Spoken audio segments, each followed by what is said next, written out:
And I don't even like this team. I don't hate teams in baseball the same way I hate Ohio State in college football. I don't hate like if I had a team that I hated, it was probably the Cardinals, but it's so different when you play 162.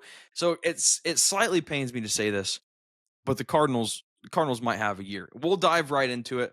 The offseason additions, subtractions will be very short because I think Ollie Marmol, I think the front office, they hibernated throughout the winter like bears. They just kind of fell asleep and like, oh, we don't need to do anything in the offseason.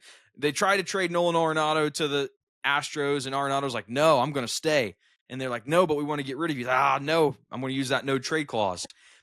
A lot of additions in free agency via minor league contract, all 5 minor league contracts. No names. Oh, Jose Barrero, former Red. Bad player. Not a good player. Wow. Nobody here. Rodri Munoz, I recognize that name. I think from Miami. Yeah, Rodri Munoz, starting pitcher. And then losses, just like there weren't a lot of acquisitions, not a lot of losses. Paul Goldschmidt, Andrew Kittredge, Matt Carpenter, Lance Lynn, old, Kyle Gibson, Kenyon Middleton. Very boring offseason for the Cardinals. Did not do a lot. And we will take a look at what they have lined up for this year. Last year, they finished 3rd in the division, 83 and 79. Offensively, middle of the pack, 11th in average, which was kind of surprising. Starting pitching, not good. Limited walks, but they got banged up. And when you have Miles Mikolas pitching every 5th day, that's just tough. I think the day of the slow curve is passing us by. But 25th in strikeouts per 9. Their starting pitchers were 23rd in hits per 9. And relief pitchers, a bright spot. They have a great closer. 7th in ERA, 12th in WHIP, 6th in walks per 9, 7th in home runs per 9. Starting lineup, Mason Wynn, Lars Nootbaar, Wilson Contreras, first baseman Wilson Contreras, not catcher Wilson Contreras, Nolan Arenado, Brendan Donovan, Ivan Herrera, Alec Burleson, Jordan Walker, Nolan Gorman. Seth, the lineup. I'm looking at the lineup. I see possible bright spots. Mason Wynn, Kroger brand Ellie De La Cruz has had an awful spring. I think last time I checked, he was 1 for 21 this spring. It's a little worrisome. Yeah, he was 0 for 15 at one point. It was very bad.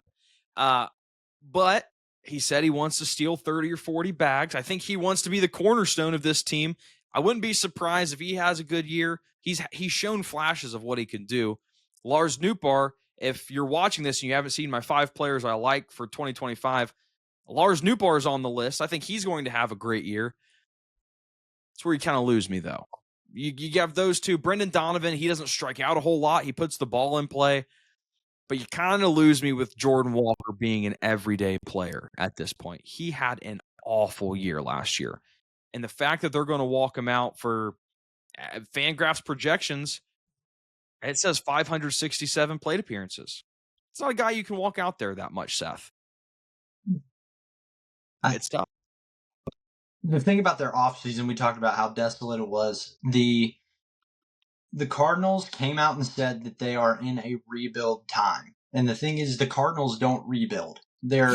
Seth, here's the problem with that, though. I get they're saying that. You don't extend your manager. That's what's baffling to me is they extended him through 2026. If you're going through a rebuild, you don't like, it's almost like sending mixed signals. It's like, we're starting a rebuild, but we're going to keep the guy in charge of our team here another 2 years. It's like, Exactly. The Cardinals just kind of feel lost. The Cardinals are a top 3, top 5 organization in Major League Baseball just based on their history and name status. And they're going through a rebuild. And it's just like, what are we doing? What are we doing, Cardinals? Like, it's sending mixed signals, that's for sure. And it's like, they're flying south for the winter. I mean, it's really that bad. And the thing is with the Cardinals, how many games did they win last year? Let me go ahead and ask that. They won 83. They won 83 games last year. And I hate to pick on you, but you said you might be showing your hand here at the beginning of the Cardinals kind of preview, but at the same time, it's like when we hit the trade deadline, Nolan Arenado is going to look at what teams are in contention and then say he's okay being traded to those teams. not only are they not getting anyone in, they're getting ready to send the guys that do well outside of you're looking at who's the shortstop? Mason Wynn. Yeah. Mason Wynn. You're looking at Mason Wynn, other young talent. Burleson, I don't think anyone's going to look for him. And I don't think they're going to move Lars Nootbaar necessarily either. But, I mean, I could see Helsley getting moved at the deadline. Yeah. I could see Arenado getting moved at the deadline. So once the deadline comes, I mean, you're looking at a team that's given up. You're looking at when the Marlins kind of traded Luis Ariz. I mean, they're looking to get rid of guys. They're waiting until they have a special buyer for Helsley. They're looking until Arenado is okay to be traded places. They aren't. Their lineup it's the same as last year, and they had 83 wins. Or did you say 83 or 85? It was 83, but they won 7 games over what they were technically supposed to based on so they were a pretty lucky team last year. Lucky. Yes. Outside of that, I mean, like Helsley, when he comes in the game, he closes the door. So if you're in a 1-2 run ball game, it's kind of like, well, and you have those closers that could potentially keep it rolling, like Emmanuel Clase. Clase and Helsley last year, they just had amazing regular seasons, and you can't expect that every year. I mean, if he has that year, he's not going to be around the back half of the season.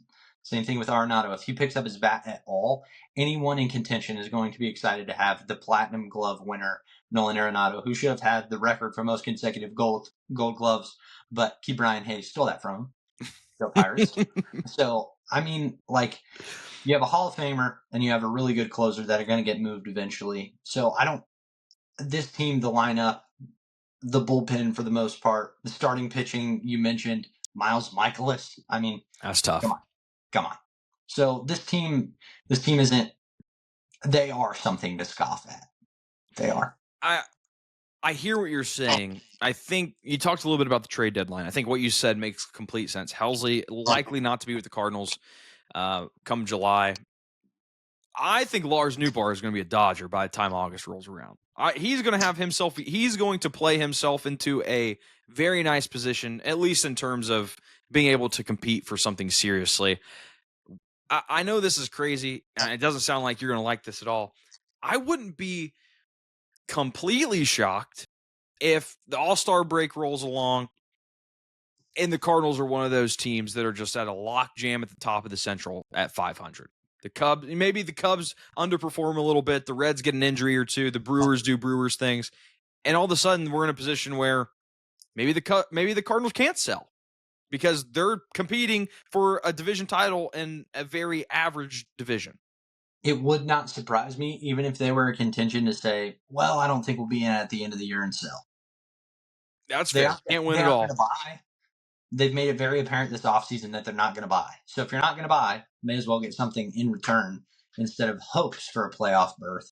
And I don't think that's going to happen. So what does this look like for Ollie Mormel, who gets the contract extension? You accept your fate as like this year's not the year. Is the plan you rebuild quick enough for next year to be the year? I think in reports they came out and said that it was like a 2-year process. The GM, the owner told the GM, he was like, hey, we're rebuilding right now. That's where we're putting our focus. I want you to just strictly focus. I believe they hired a new GM and they were like, hey, I want you to strictly focus on the minor leagues and building that up to where we're able to compete in 3 to 5 years. And that's the focus. If you're Ollie Mormel, I think you thank the good Lord that you still have a job. I love Ollie Mormel because Evan, as you know, my brother loves the Cardinals and he hates Ollie Mormel. My favorite Christmas gift I gave was a first Bowman baseball card, rookie card of Ollie Mormel for the Cardinals to my brother. And I'm pretty sure he took that home and used it as a fire starter.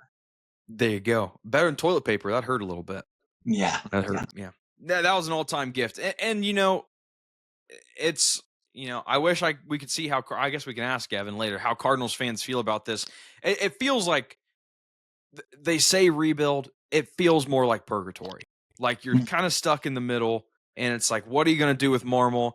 You have talent on the roster, but like you said, probably not going to be there very long. And Mason Wynn is likely who they're banking on to be the future of this franchise. We'll see if it works out. but I'm a little bit higher. I'm a little bit higher on the Cardinals than you are. Win total 76. Under. I'm going over. Before it even came out of your mouth, under. What if I would have said 55? Okay. It wouldn't have been that. Yeah. Okay. You're going under. I'm going over.